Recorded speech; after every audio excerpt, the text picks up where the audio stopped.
J'ai peur. Tu fais ta routine à fond. T'as touché? Amandine, créatrice de contenu belge. Louise, étudiante et influenceuse à 16 heures perdues. Palmina, juriste et danseuse belge. Moi, c'est Kenza, créatrice de contenu et influenceuse, militante et activiste contre les discriminations capillaires. Et aujourd'hui, je suis avec Activlong. C'est parti. Allez, je pioche. Alors, tu dois passer des heures à te coiffer le matin.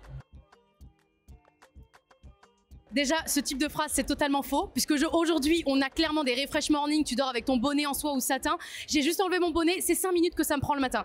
Donc clairement, me dire que je prends autant de temps ou je ne sais quoi, c'est des stéréotypes qu'il faut arrêter. Et voilà quoi. Parce que des heures, oui, le jour de ma routine, ça, j'avoue. Mais le matin, non. Je prends 5 minutes. Si ma routine est bien faite, ça passe tranquille. Oui et non. Alors moi, je suis fainéante. J'ai pas le temps. J'ai pas le temps de commencer à faire des finger calls, des refresh qui prennent du temps, etc. En fait, faut être stratégique. Faut se dire que ta routine, elle doit durer le plus longtemps possible. Donc trouve un jour dans la semaine, tu te focuses sur une heure et demie maximum. Tu fais ta routine à fond. Tu fais le shampoing, tu fais tout. Toutes les étapes primordiales.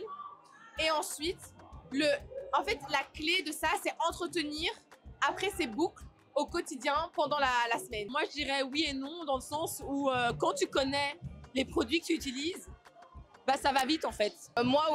Oui. Moi, ça prend du temps. Je vais pas mentir, ça prend du temps. Ça me prend une journée entière sur toute ma semaine parce que j'ai le cheveu justement peu poreux. Donc, je compte dans ce temps de coiffage le temps de séchage. Et mon cheveu naturel prend énormément de temps à sécher. Alors oui, à partir du moment où je connais les produits que je vais mettre, la technique que je vais utiliser, je sectionne, crème, gel, mousse, c'est bon. Mais le temps de séchage, déjà au sèche-cheveux, ensuite à l'air libre, j'ai commencé environ à 11h, je finis à 20h, 21h. Ah ouais. Donc ouais. Mais heureusement, après, mon cheveu est toujours bouclé. Je vais dormir avec bonnet en satin, technique du palmier. Je me réveille le lendemain. Mes cheveux sont intacts.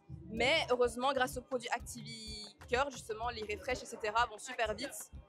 Ils vont super vite. Ça me permet directement de sortir de chez moi en 2-2. Mais c'est sûr que ça me prend au moins une journée entière sur ma semaine. Mais ça les vaut. Ça les vaut. Ouais. Moi, je sais que voilà, si j'utilise tel ou tel produit, ça va prendre autant de temps. Je perds plus du temps au séchage, qu'à l'application des produits. Quand j'applique mes produits, je connais mes cheveux et ça va vite en fait. Je me fais ma petite routine, je mets mes produits, c'est toujours les mêmes. Donc, au final, pour moi, ça prend plus de temps qu'un cheveu lisse. Oui, clairement, on va pas se le cacher. Mais il y a moyen d'optimiser ce temps, honnêtement. Alors, les cheveux texturés sont toujours secs. T'as touché? Non, parce qu'ils sont vraiment très doux mes cheveux. Hein. Ça dépend son type de cheveux. Par exemple, ici, il y a quelqu'un avec des cheveux peu poreux, quelqu'un avec des cheveux très poreux et quelqu'un avec des cheveux moyennement poreux. Et par exemple, moi, mes cheveux ne sont pas facilement secs. Tandis que, par exemple, pour Louise, ses cheveux le seront plus facilement. Tout dépend, comme j'ai dit à chaque fois, des produits qu'on utilise en fait. Et surtout, comment on finit sa routine. Et si on vient sceller son hydratation, c'est ça le plus important en fait. il suffit d'utiliser les bons produits. Et on les a avec Activlong, donc... Les cheveux texturés ne peuvent pas être brillants.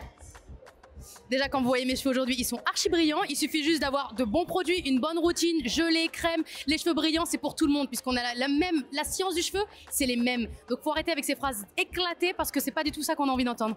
Next! Cheveux texturés ne poussent jamais. Alors, je suis pas du tout d'accord. Justement, j'ai coupé mes cheveux en février 2024. Nous sommes en mai 2024, même en juin. Et je les ai coupés ici. Et ils ont quand même pris au moins 5-6 cm en plusieurs mois. Donc, je suis pas du tout d'accord. C'est complètement faux. On peut avoir du mi-long, du long. Enfin, de toute façon, il n'y a pas de critères en particulier. Je pense que le problème se situe surtout au niveau du shrinkage. Donc cette idée que la boucle remonte. Et du coup, on a l'impression qu'elle ne pousse pas, alors que c'est juste que la longueur n'est pas la même que si le cheveu était totalement lisse. Donc c'est totalement faux. Next! Les cheveux texturés ne font pas professionnel. Alors là, Bah, c'est complètement faux en fait. il y a beaucoup de personnes, il fut un temps, j'espère, que c'était il y a longtemps, qui pensaient ça. Heureusement, la société change. il y a plus de revendications. Et ça change heureusement parce que oui, il fut un temps où on était obligé de plaquer ses cheveux, faire des coiffures très protectrices, se lisser les cheveux. Moi, je me rappelle en primaire, j'étais complexée parce que toutes mes copines elles avaient les cheveux lisses et moi on m'appelait le lion ou le mouton et on se moquait de moi. Mais au final, je me rends compte que ces mêmes gens-là, plus tard, avec le temps, en grandissant, envient mes cheveux. Parce qu'en fait, on peut tout faire. On peut les lisser, on peut les boucler, on peut les tresser, on peut les natter. Et au final, voilà, on apprend à aimer nos cheveux et la société aussi apprend à accepter nos cheveux. Et ce qu'il n'y avait pas il y a 10 ans. Donc, on est en perpétuelle évolution et c'est super cool. Tout est une question de confiance en soi et en fait de savoir sa valeur et de s'assumer. À partir d'un moment, quand on veut rentrer dans un emploi, dans un certain travail, il faut aussi s'afficher tel qu'on est, quitte à ce que l'employeur nous refuse. Pour qui on est, au moins on s'est assumé jusqu'au bout. Donc non, les cheveux texturés font professionnel, mais tout dépend en fait de l'employeur qu'on a en face de nous. On ne peut pas forcer quelqu'un à nous accepter, mais ce qui est important, c'est vraiment de s'accepter soi-même. Et moi je dis, je rajouterais que c'est les jaloux qui refusent les cheveux texturés. Voilà. C'est vrai. Laissez-moi juste aussi rajouter, mon cheveu ne fait pas mon professionnalisme et mon intelligence. C'est ça. Merci. Next. Tu es plus belle avec les cheveux naturels? Bah j'aime bien. Alors plus belle, je sais pas, mais moi tant que je me sens bien avec les cheveux que j'ai envie d'avoir, c'est le principal. Et surtout que j'ai choisi. Si j'ai choisi d'être au naturel, c'est mon choix. Il y a d'autres personnes qui aiment aussi, bah voilà, se les lisser et c'est ok. Faut juste que ça vienne de leur propre initiative et ça c'est le plus important. T'es plus belle les cheveux lisses. Oula, alors pas du tout. Et bah carrément pas, parce qu'en fait mon afro elle est beaucoup plus belle en fait. Faut pas se dire que les cheveux lisses c'est la norme et c'est le standard de beauté. C'est tout ce que j'ai à dire. J'ai eu beaucoup de réflexions au fur et à mesure de ma pousse, de mon cheveu naturel, de ah mais t'étais avec les cheveux lisses, ça t'allait mieux, etc. Et au fur et à mesure, je me suis rendu compte que ces remarques-là venaient de gens qui en fait étaient complexés eux-mêmes de l'image qu'ils renvoyaient et qui en fait projetaient ces complexes sur moi.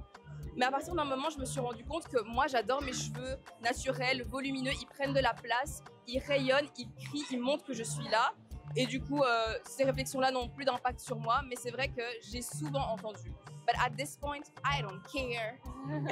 Next. Avoir des cheveux texturés demande trop de produits. Alors, comment vous dire que je me ruine dans mes cheveux. Après, c'est un mal pour un bien.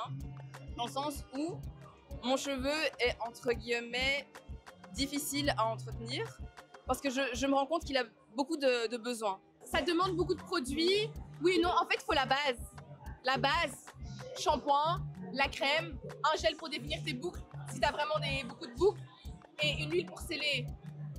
Après, le reste, c'est clairement du superflu. C'est pour embellir la boucle. C'est pas un essentiel. Si demain, je pars en vacances, clairement, je vais pas partir avec mes 10 000 produits que j'ai chez moi et mettre ça dans ma valise. Je vais prendre les essentiels et vraiment, l'essentiel, c'est le lavage, la crème, tu viens sceller, puis c'est tout quoi. Avec même un produit, on peut faire quelque chose de sympa. Donc Et au fur et à mesure aussi du style de coiffure que je veux faire. Si je veux plaquer mes cheveux, faire des tresses, définir mes boucles, sortir comme ça. Il y a différents styles qu'on peut faire et en fonction des coupes, il y a des produits différents qui s'adaptent. Donc ça dépend de chacun, mais oui, ça coûte cher, hein, ça demande beaucoup de produits, je vais pas mentir. Les cheveux bouclés frisent avec l'humidité. Ça dépend, quand on les hydrate bien et quand on les entretient bien, ça peut ne pas gonfler. Alors, les boucles, ça ne tient pas longtemps. Déjà, faudrait arrêter d'avoir un stéréotype de la boucle parfaite, de la boucle super définie, qui tient toute une semaine. On a trop ce standard de la boucle définie, super parfaite, qui brille. La boucle, en fait, pour qu'elle tienne longtemps, il faut surtout faire une bonne routine adaptée à son cheveu et bien comprendre justement si son cheveu est peu poreux ou a une grosse porosité. Et pour moi, dès qu'on a compris ça, on choisit ses produits en fonction. Et pour moi, la boucle, en fait, va s'adapter au fur et à mesure de la semaine. Donc, le wash day, le premier jour, voilà, on aura une boucle beaucoup plus définie.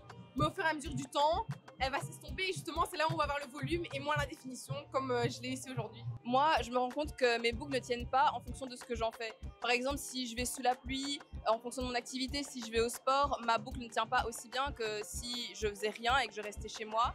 Mais également, à partir du premier jour jusqu'au prochain wash day, ma boucle change. Elle n'est plus la même, elle n'a plus la même forme. Donc le fait que les boucles ne tiennent pas, ça dépend de ce qu'on fait et les produits qu'on utilise en fait. Je parle à mes copines qui ont les cheveux frisés, les cheveux crépus.